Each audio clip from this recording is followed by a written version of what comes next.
Please welcome Mr. George Warne from Thai Australia.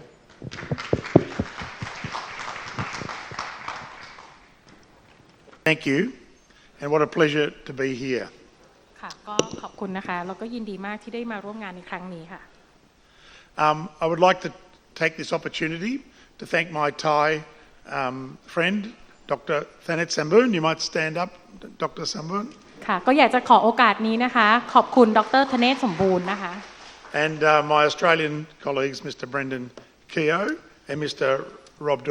John Daw, sorry. ค่ะแล้วก็อยากจะขอบคุณนะคะเพื่อนชาวออสเตรเลียนะคะแบนดอนแล้วก็จอห์นโด Can I say at the outset, Australia has a small irrigation industry. ค่ะก็อย่างในประเทศออสเตรเลียนะคะเราก็มีในเรื่องของการทำเกี่ยวกับการชลประทานที่น่าสนใจนะ Thailand has a huge irrigation industry that is very powerful, well organised, with a high level of expertise. So I need to be very careful in trying to tell you people how to do things when you do so many things so well. ค่ะซึ่งเขาก็บอกว่าในประเทศไทยเองเนี่ยเราก็มีระบบชลประทานที่ค่อนข้างใหญ่นะคะแล้วก็กินในหลายๆพื้นที่เพราะฉะนั้นเนี่ยในการที่เขาจะมาเล่าถึงประสบการณ์เกี่ยวกับการชลประทานในประเทศออสเตรเลียเนี่ยเขาก็จะต้องระมัดระวังนิดนึงนะคะเพราะว่าระบบชลประทานของประเทศไทยเนี่ยก็คือถือว่าทำได้ดีอยู่แล้วนะคะ There is, however, one thing that Dr. Samboon and us and the Australians have identified that may assist in providing an adaptive technology that is relatively low cost that could make a very real difference in terms of managing during times of extreme drought and improving irrigation water productivity. ค่ะซึ่งจากที่เขาได้มีการพูดคุยกันนะคะกับดร.ธเนศเนี่ยเขาก็บอกว่ามันก็อาจจะมีอีกทางเลือกหนึ่งนะคะในการที่เราเนี่ยจะบริหารนะคะในส่วนของทรัพยากรน้ำที่อาจจะมีความแตกต่างนะคะโดยการนำเทคโนโลยีเข้ามาใช้แล้วก็ทำให้มีการประหยัดต้นทุนมากขึ้นนะคะ Today I'm going to discuss briefly the concept of water ordering, that is consumers or water users from all parts of the water using framework ordering water from the water authority to meet an order the same way as you might buy a bottle of Coca-Cola in the shop. ซึ่งในวันนี้นะคะเดี๋ยวทางเขาเนี่ยจะมานำเสนอนะคะในส่วนของคอนเซปต์ที่เรียกว่า water ordering นะคะหรือว่าการสั่งน้ำนะคะจากหน่วยงานทางภาครัฐที่ทำหน้าที่ดูแลเกี่ยวกับตรงนี้นะคะว่าในประเทศออสเตรเลียเนี่ยมีการทำยังไงบ้าง In Australia, this technology and others like it have led to Australia being able to provide significant amounts of water for the environment and have also enabled Australians to adapt better, if not perfectly, to the changes in the climate that we are experiencing. ซึ่งในประเทศออสเตรเลียเนี่ยนะคะก็ได้มีการนำระบบในส่วนของการสั่งน้ำตรงนี้เข้ามาใช้นะคะซึ่งก็ทำให้หลายๆภาคส่วนเนี่ยได้รับประโยชน์นะคะแล้วก็เป็นอีกวิธีหนึ่งนะคะในการที่เราจะรับมือกับสภาพภูมิอากาศที่เกิดขึ้นอยู่ในปัจจุบันนี้แล้วก็ความแห้งแล้งนะ So what is water ordering? And this is based on the Australian experience. Water ordering is the principle of water users placing an order for water some days before the water is required to enable a volume of water to be supplied from the water authority to meet their crop demands. The water authority might be the dam operator, it may be the canal operator, or it may be the local water user group. It's a very important principle and it's at the heart of all the large Australian irrigation schemes. ค่ะก็คำว่าการสั่งน้ำในที่นี้หรือว่า water ordering คืออะไรนะคะมันก็คือหลักการนะคะที่ผู้ใช้น้ำนะคะได้มีการรวมกันนะคะในส่วนของปริมาณความต้องการที่ต้องการจะใช้น้ำนะคะซึ่งหลังจากที่เขารวบรวมปริมาณความต้องการในการใช้น้ำแล้วเนี่ยเขาก็จะทำการสั่งนะคะซึ่งอาจจะทำการ place order นะคะอาจจะ 2-3 วันล่วงหน้านะคะไปกับหน่วยงานไม่ว่าจะเป็นกรมประปานะคะการประปาเพื่อที่จะได้ตอบสนองความต้องการในการใช้งานในทางด้านภาคเกษตรกรรมนะคะซึ่งตรงนี้เนี่ยก็เป็นการเพิ่มโอกาสนะในการทำชลประทานแล้วก็ลดต้นทุนด้วยนะคะเวลาที่เกิดความขาดแคลนทางน้ำ Water ordering has provided a number of benefits. It provides the opportunity to increase irrigation production with lower expenditure on new canals and new dams. It enables water authorities to much more successfully ration water between different users and the environment during times of drought. And it also creates a very real connection with the water user, a social connection, if you like, with the water user and the water authority. ค่ะซึ่งในการทำตรงนี้เนี่ยค่ะก็จะเพิ่มโอกาสในการทำให้เกิดการชลประทานมากขึ้นนะคะมีต้นทุนที่ต่ำลงนะคะแล้วก็ตรงนี้เนี่ยก็ช่วยในการที่เราเนี่ยจะบริหารจัดการทรัพยากรน้ำให้สามารถใช้ได้ในช่วงเวลาที่เกิดการขาดแคลนมากขึ้นอีกทั้งยังเป็นการสร้างนะคะสัมพันธภาพที่ดีกับทางสังคมด้วยนะคะหรือว่าชุมชนที่อยู่ในบริเวณนั้นด้วยเช่นกัน One important point about the Australian water ordering is it forms part of Australia's water law and a long-held cooperation between governments, water users and water. And there's a high level of confidence for an Australian irrigator that when he orders the water, it will arrive on time. ซึ่งตรงนี้นะคะต้องบอกนิดนึงว่าในประเทศออสเตรเลียเนี่ยก็ได้มีการทำระบบนี้เนี่ยมาเป็นเวลานานแล้วนะคะเพราะฉะนั้นเนี่ยในการที่จะทำตรงนี้เนี่ยมันต้องอาศัยนะคะในเรื่องของความร่วมมือทางด้านภาคกฎหมายนะคะแล้วก็ทางด้านภาคประชาสังคมนะคะในการที่ประชาชนเนี่ยจะได้มีความมั่นใจว่าเวลาที่เขามีการสั่งน้ำมาแล้วเนี่ยเขาจะได้อย่างที่เขาต้องการ For 15 years, I was the CEO of Australia's largest irrigation area, which mainly grew rice. ซึ่งก่อนหน้านี้นะคะเขาเองเนี่ยก็ทำหน้าที่เป็นตำแหน่ง CEO มาประมาณ15 ปีนะคะในส่วนของหน่วยงานที่ดูแลในเรื่องของการชลประทานนะคะซึ่งชลประทานให้กับเกษตรกรนะคะที่มีการปลูกพืชนะคะอย่างเช่นข้าว During the rice growing season, it was very important to get the water to the farmers on time to grow the rice crop, although the water in the paddy provided some ability to vary the supply through the day or even through the week. ซึ่งในระยะเวลาที่เกิดการทำนาข้าวเนี่ยค่ะในการที่จะขนส่งน้ำเนี่ยไปยังพื้นที่นาต่างๆเนี่ยเป็นสิ่งที่มีความสำคัญอย่างมากในเรื่องของระยะเวลาเพราะว่าจะต้องทำการกระจายน้ำเนี่ยเข้าสู่พื้นนาเนี่ยให้ได้เวลาที่เหมาะสมนะคะไม่ว่าจะเป็นในระหว่างวันหรือว่าในตลอดสัปดาห์ก็แล้วแต่ But as water became scarcer and as more and more Australian farmers stopped growing rice and started growing other crops, the water supply accuracy became very, very important.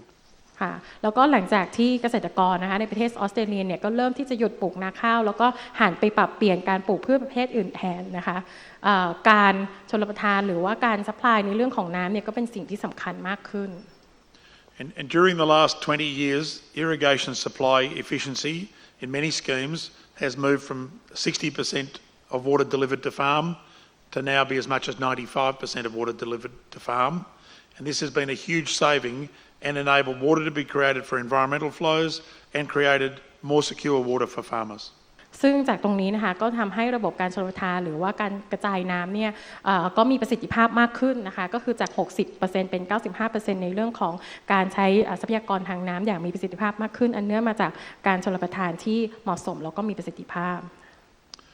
So by connecting the water user who makes an order with the water supply authority who delivers different volumes of water every day to each district to match the orders,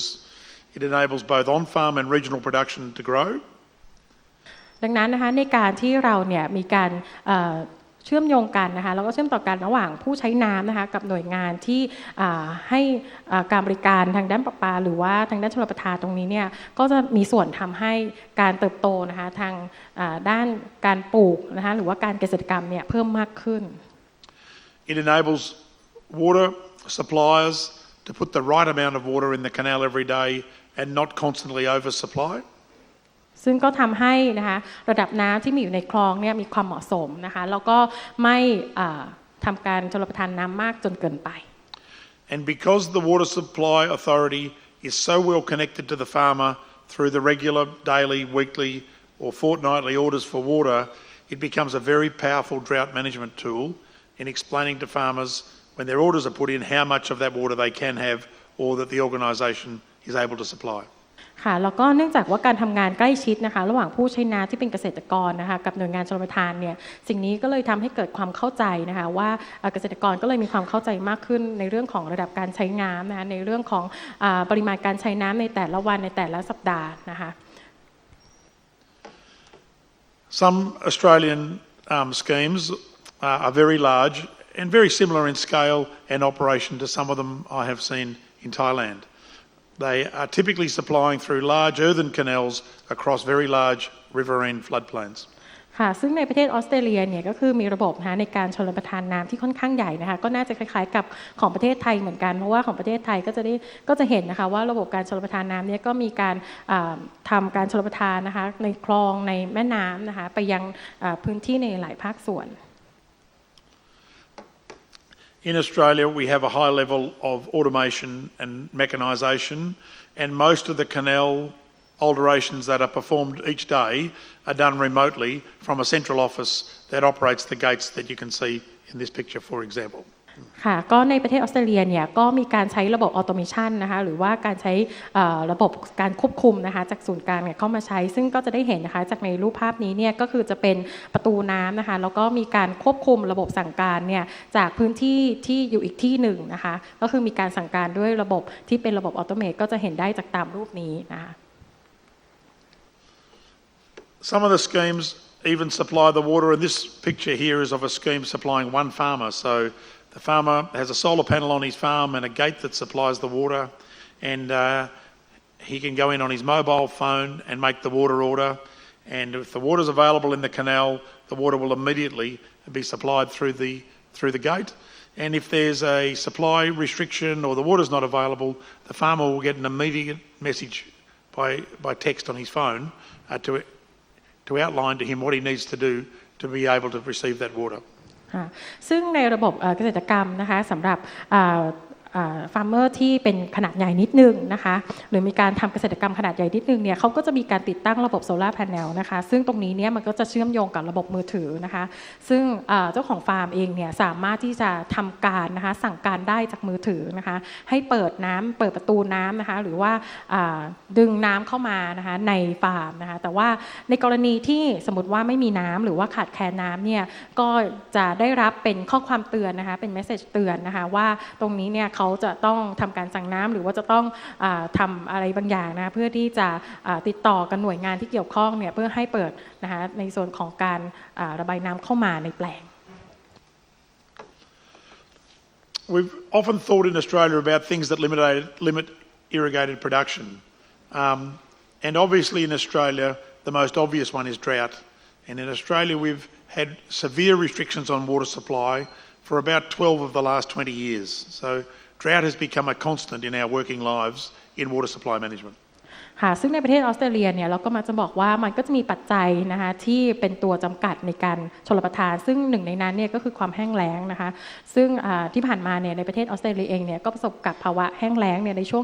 12-25 ปีที่ผ่านมาซึ่งตรงนี้เนี่ยก็คือเกิดภาวะขาดแคลนน้ำที่ไม่เพียงพออันนี้ก็คือเป็นปัจจัยหลักนะคะที่เป็นสาเหตุที่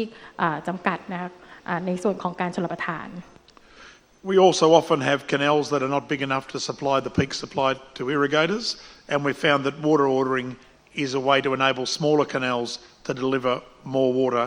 by rationing the water supply to meet everyone's crop demands sequentially. ค่ะแล้วก็อีกเรื่องหนึ่งก็คือว่าความจุของคลองในประเทศออสเตรเลียเนี่ยมันก็อาจจะไม่กว้างหรือว่าไม่ใหญ่พอนะคะดังนั้นเนี่ยเราก็เลยมีระบบสั่งน้ำหรือว่า water ordering นะในการที่เราจะรวบรวมปริมาณความต้องการน้ำนะคะแล้วหลังจากนั้นเนี่ยเราก็ทำการสั่งน้ำไปนะคะซึ่งตรงนี้เนี่ยก็จะทำให้คลองนะคะชลประทานสายเล็กๆเนี่ยสามารถที่จะตอบสนองความต้องการนะคะของเกษตรกรหรือว่าผู้ใช้น้ำได้นะคะซึ่งตรงนี้เนี่ยมันก็จะขึ้นอยู่กับในเรื่องของพืชผลนะคะหรือว่าแปลงที่ปลูกเกษตรกรรมนะคะซึ่งตรงนี้เนี่ยมันจะสามารถตอบสนองได้มีประสิทธิภาพมากกว่า Sometimes we simply have poor water control systems, we have poor monitoring, and we just do not know what's in the canal to enable the water supply authority to meet the demands of the irrigators. แล้วบางครั้งนะคะเราก็มีระบบการควบคุมที่อาจจะไม่ดีเท่าที่ควรนะคะซึ่งตรงนี้เนี่ยมันก็ทำให้เราไม่รู้ว่ามันเกิดอะไรขึ้นในคลองของเรานะคะตรงนี้เนี่ยก็คือเป็นอีกอันนึงนะคะที่เป็นปัจจัยที่ทำให้เกิดข้อจำกัดในการชลประทาน In the past, we also had very poor levels of compliance. Farmers would simply take water out of order. They would take water when they weren't supposed to. They would take water when the water supply was very low.And the end result is the farmers furthest up the canal got the best service and the farmers at the bottom of the canal got no water. ค่ะซึ่งที่ผ่านมาเนี่ยเกษตรกรเนี่ยก็จะมีนะคะบางรายนะคะในอดีตที่อาจจะไม่ได้ปฏิบัติตามกฎหมายก็คือมีการลักลอบใช้น้ำบ้างนะคะจากแหล่งน้ำไม่ว่าจะเป็นแม่น้ำหรือว่าคลองต่างๆนะคะซึ่งตรงนี้เนี่ยมันก็จะเป็นสาเหตุที่ว่าคนที่อยู่ต้นน้ำเนี่ยก็จะได้น้ำไปใช้ส่วนคนที่อยู่ปลายน้ำเนี่ยก็จะเกิดการขาดแคลนน้ำเป็นต้นWater ordering cannot solve all of these problems. It cannot resolve the issue of extreme climate change and drought, but it certainly is one tool that has been very useful in Australia. ซึ่ง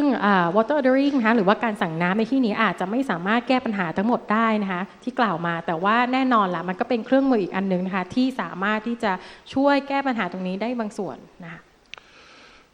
I think 4 factors that Australia has that Thailand may have or could very quickly adapt are defined as follows. ค่ะซึ่งอันนี้เนี่ยมันก็เป็นปัจจัยนะคะที่ผมคิดว่าในประเทศไทยเนี่ยสามารถอาจจะนำไปปรับใช้ได้นะในส่วนของการทำ water ordering.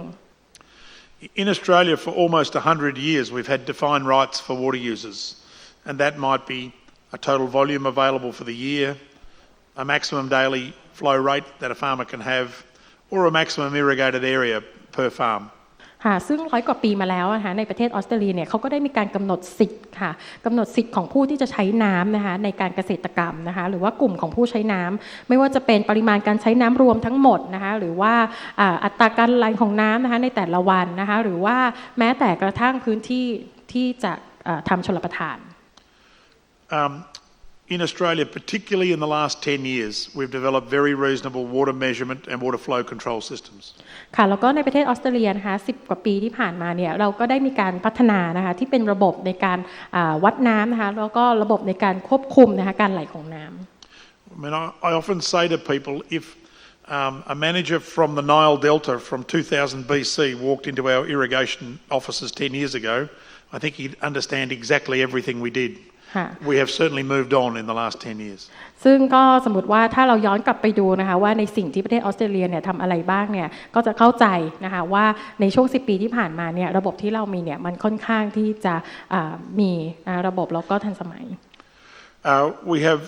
quite well developed accounting systems for water use and for recording water orders and all of these systems work and some of them and particularly one Brendel has been working with in Bendigo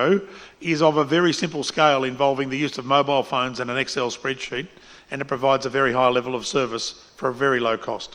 ค่ะซึ่งในประเทศออสเตรเลียเนี่ยก็มีระบบในการจัดทำบัญชีน้ำที่ค่อนข้างดีนะคะมีการจัดทำระบบบัญชีในการใช้น้ำนะคะแล้วก็บันทึกนะคะในส่วนของการสั่งน้ำทุกๆอย่างนะคะแล้วก็มีระบบนะคะที่สามารถเชื่อมโยงกับมือถือได้นะคะแล้วก็กับ Excel spreadsheet ได้นะคะในเรื่องของการจัดทำบัญชีตรงนี้ And I think more than ever in my lifetime we now have dam and canal operators that are very keen to become more efficient and are willing and able to control the system and to deliver water ordered on time. They see that as their primary role. ค่ะแล้วก็สำหรับผู้ให้บริการนะคะไม่ว่าจะเป็นผู้ที่ดำเนินการในทางเขื่อนนะคะหรือว่าทางด้านคลองเนี่ยก็มีความตั้งใจนะคะแล้วสามารถที่จะควบคุมระบบตรงนี้แล้วก็สามารถที่จะจัดส่งน้ำได้ตามความต้องการของผู้ใช้น้ำ There are a number of things you could do if water ordering does not appeal. And or if there is no water ordering, and some of you may understand these options. มันก็อาจจะมีบางวิธีหรือวิธีอื่นๆนะคะที่สามารถที่จะทำได้ถ้าสมมติว่าการทำระบบ water ordering เนี่ยมันไม่เหมาะสม Farmers without the confidence they will get ordered water often take more water whenever they can, even though it provides more water than the crop needs. ค่ะซึ่งในส่วนของตรงนี้นะคะก็ชาวนาก็อาจจะมีการเติมน้ำนะเข้ามาใช้นะคะในแปลงนาของเขานะคะเมื่อเขามีความต้องการน้ำเกิดขึ้นหรือว่าเมื่อมีการขาดแคลนน้ำนะคะ Farmers who don't get the water they ordered or feel they should have got the water will pump water from other water systems like nearby rivers or drains. แล้วก็สำหรับเกษตรกรนะคะที่ไม่มีน้ำเนี่ยเขาก็จะทำการสูบปั๊มน้ำนะคะจากแหล่งน้ำอื่นๆไม่ว่าจะเป็นจากแม่น้ำนะคะหรือว่าทะเลสาบนะคะหรือว่าจากท่อที่อยู่ใกล้เคียง Farmers will pump water from a very low canal and drain the canal, meaning that when you go to refill it, you need much more water. ซึ่งตรงนี้นะคะบางคนนะคะก็อาจจะลักลอบสูบน้ำนะคะจากคลองนะคะซึ่งตรงนี้เนี่ยก็จะทำให้เกิดปัญหาได้นะคะ And of course, farmers throughout the world, when they're short of water, will pump groundwater, which has untold problems with regard to the delicate balance of groundwater systems. ซึ่งตรงนี้อย่างบาง บางกลุ่มนะคะถ้าสมมติเขาไม่มีน้ำใช้จริงๆเนี่ยก็จะมีการสูบน้ำจากใต้ดินขึ้นมาใช้ซึ่งตรงนี้ก็จะทำให้เกิดความไม่สมดุลนะคะแล้วก็ในเรื่องของดินต่างๆที่มันอาจจะเกิดความไม่สมดุลเกิดขึ้น Of course, the trade-off for water ordering and receiving water that you ordered maybe 1, maybe 2, maybe 4 days later is that farmers have to accept that they don't get water on demand. ค่ะซึ่งในการที่เราจะสั่งน้ำตรงนี้นะคะก็คือว่าชาวเกษตรกรนี่ก็คือจะต้องทำความเข้าใจว่าเขาจะต้องมีการสั่งน้ำล่วงหน้าอาจจะ 1-4 วันล่วงหน้าแน่นอนคือเขาจะไม่ได้น้ำตามที่เขาต้องการในวันนั้นเลยนะคะ I think the overriding principle must be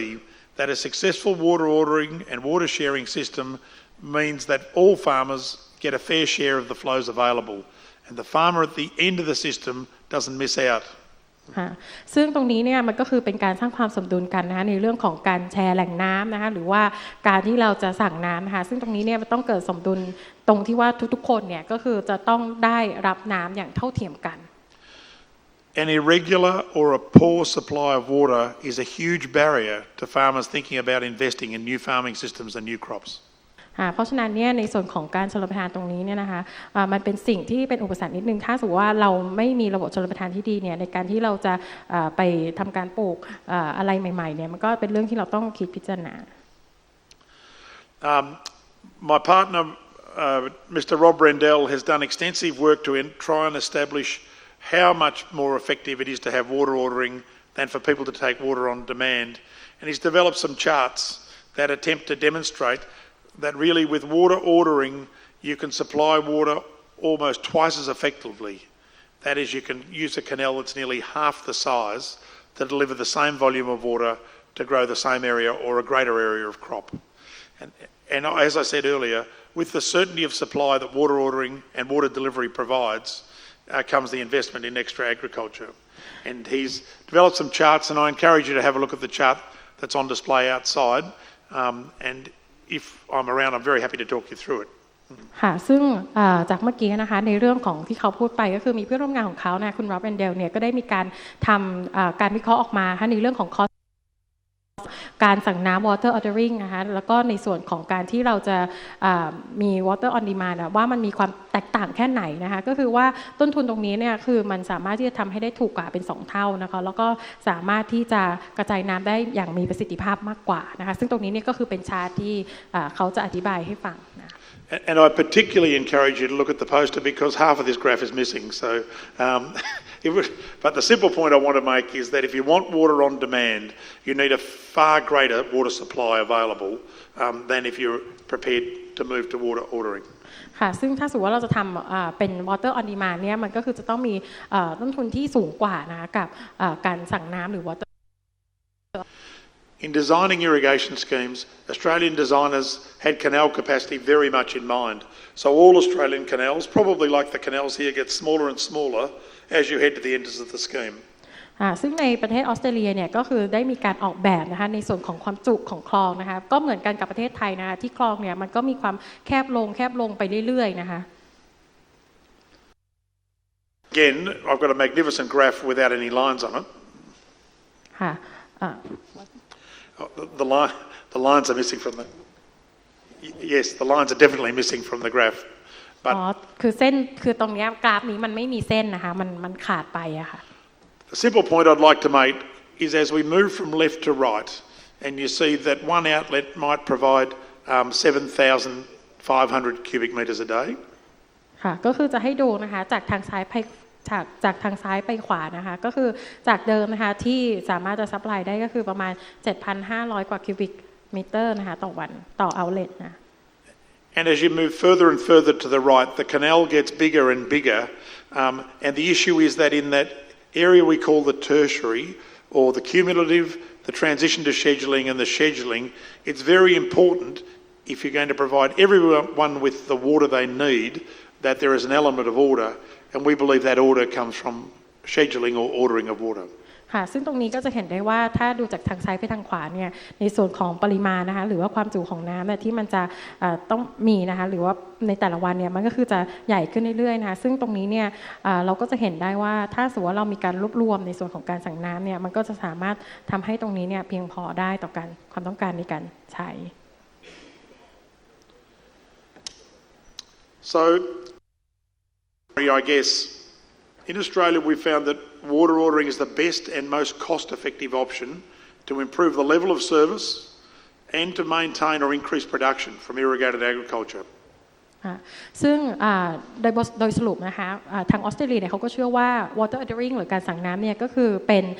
ทางเลือกนะที่ดีที่สุดแล้วก็ประหยัดต้นทุนก็คือใช้ต้นทุนอย่างมีประสิทธิภาพที่สุดนะคะในการที่เราจะปรับปรุงแล้วก็พัฒนานะคะการระดับการให้บริการนะคะแล้วก็ผลิตภาพนะคะจากเกษตรกรรมในเรื่องของการชลประทานนะคะ Some Australian water ordering systems are based on highly technical and sophisticated online systems.that are based on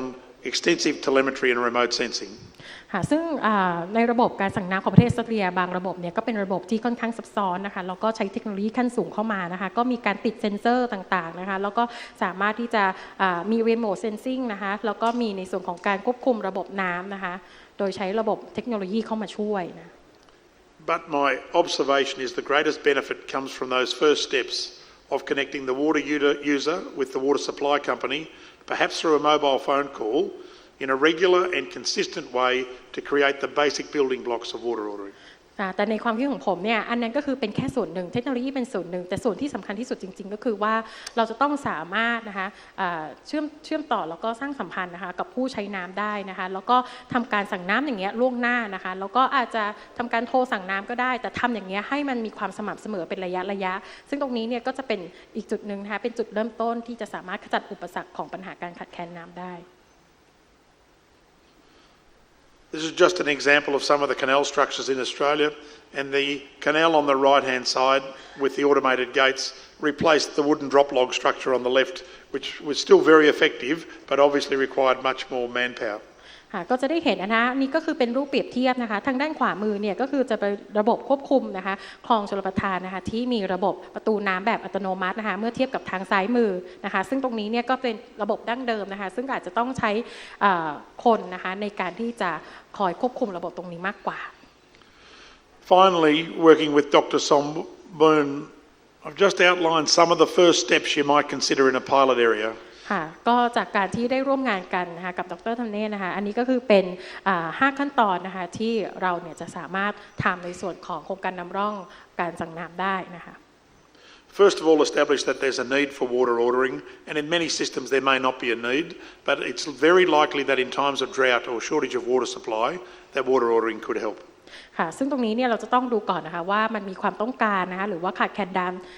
น้ำอยู่ในพื้นที่ไหนโดยเฉพาะอย่างยิ่งเนี่ยช่วงเวลาที่เกิดการขาดแคลนน้ำเกิดขึ้นเนี่ยการทำในรูปแบบ water ordering เนี่ยจะสามารถช่วยแก้ปัญหาได้ Develop a clear understanding, particularly by engaging with water users and water user groups, as to why the water ordering process is needed and how it might assist both the grower and the water authority.ค่ะอันดับที่2ก็คือเราจะต้องสร้างความเข้าใจนะคะระหว่างกลุ่มผู้ใช้น้ำนะคะแล้วก็ผู้ใช้น้ำนะคะแล้วก็จาก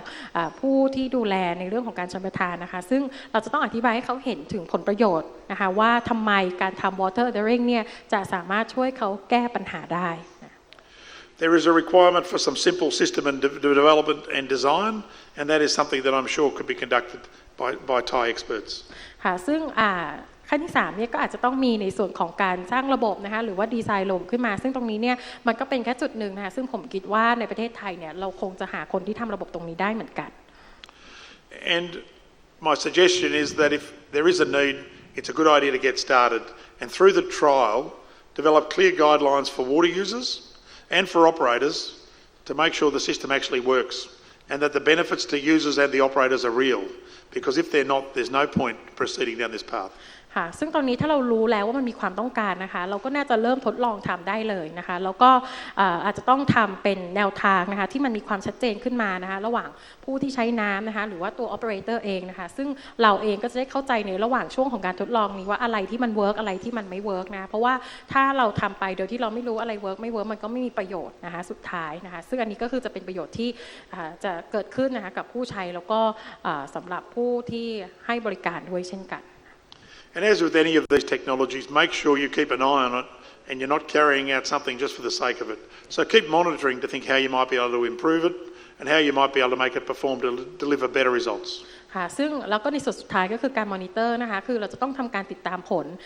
จากการใช้เทคโนโลยีนะคะหรือว่าจากระบบตรงนี้เนี่ยเราต้องคอยดูนะคะว่าอะไรเป็นปัญหาอะไรที่เราสามารถจะปรับปรุงพัฒนาเพื่อให้บริการที่ดีขึ้นได้อันนี้คือเป็นสิ่งที่เราจะต้องทำอยู่เป็นประจำเสมอๆนะ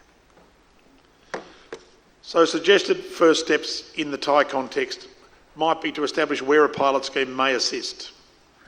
ซึ่งอันนี้เนี่ยก็คือจะเป็นขั้นตอนที่ทางเขาแนะนำนะคะก็คือว่าอันแรกเนี่ยต้องทำการจัดตั้งนะในส่วนของเป็น pilot scheme ก่อนนะคะเป็นโครงการนำร่องก่อนนะคะว่าในส่วนของ water engineering ตรงนี้เนี่ยเราสามารถที่จะนำไปใช้ที่ไหนได้บ้างแล้วทำให้มันดีขึ้นได้ยังไง Develop a communication system based on the use of cell phones. จะต้องมีการสื่อสารนะคะโดยใช้มือถือ Establish who the water user is. In Thailand, is the water user the individual farmer? Is it the water user group? Is it the sub-district? What's the right unit of scale to establish who should place the order? แล้วก็เราจะต้องดูนะคะว่า water user หรือว่าผู้ใช้น้ำที่นี่คือใครนะคะเป็นเกษตรกรรายย่อยเป็นกลุ่มเกษตรกรเป็นตำบลเป็นใครหรือเปล่าแล้วสิทธิของเขาในการใช้น้ำเป็นอะไรนะ Confirm with the canal operators just how it will work and how users and operators can benefit. แล้วก็จะต้องทำการสร้างความเข้าใจนะคะแล้วก็ยืนยันนะคะกับผู้ใช้น้ำแล้วก็ผู้ให้บริการนะคะในส่วนของ Canal Operator ว่าจะมีการสั่งน้ำยังไงจะมีการทำงานร่วมกันยังไงแล้วก็ทั้งสองฝ่ายจะได้ประโยชน์ร่วมกันอย่างไร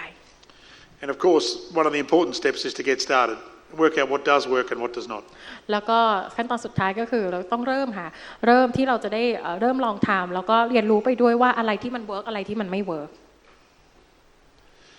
There's an excellent paper being written by my compatriot, which I'm sure we can make available.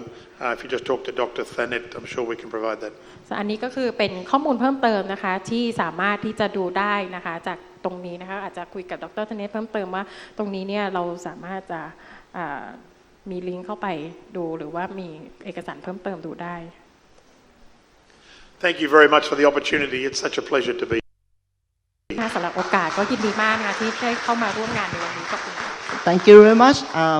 I have a question for Mr. Warne. When you first implement this water ordering, introduce it to Australian people, how do you approach them? Because Thai farmer, if they see this advanced technology, they might step back and wait and see. So, what is your approach to offer them to accept this system? I think in the Australian context, what we offered the farmers was more certainty they would get their water, and the greatest benefit came from the farmers at the end of the canal that were often getting an interrupted supply or sometimes no water. So the benefit of fairness amongst all water users, and also in Australia, the rule of law or the big stick was also quite helpful. รบกวนน้องจากสถานทูตด้วยครับค่ะก็คือว่าสิ่งหนึ่งนะคะอย่างในประเทศออสเตรเลียเนี่ยก็คือว่าสิ่งหนึ่งคือเขาจะต้องสร้างความเชื่อมั่นให้กับเกษตรกรรายย่อยนะคะว่าผลประโยชน์ที่เขาจะได้นี่คือเขาจะได้น้ำแน่ๆในภาวะที่เกิดการขาดแคลนน้ำนะคะแล้วก็อีกเรื่องหนึ่งก็คือหลักนิติธรรมของในประเทศออสเตรเลียเนี่ยมันมีความแข็งแกร่งเพราะฉะนั้นเนี่ยนี่ก็คือเป็นสิ่งหนึ่งที่ทำให้ประชาชนรู้สึกว่าเขามีความมั่นใจ Thank you very much. So right now we will proceed to the lunch area, and we have lunch there. Everyone invited. Thank you again, and we will meet again this afternoon. And Dr. Yuthana Talalak will take over this stage. Okay? Thank you again, and see you this afternoon.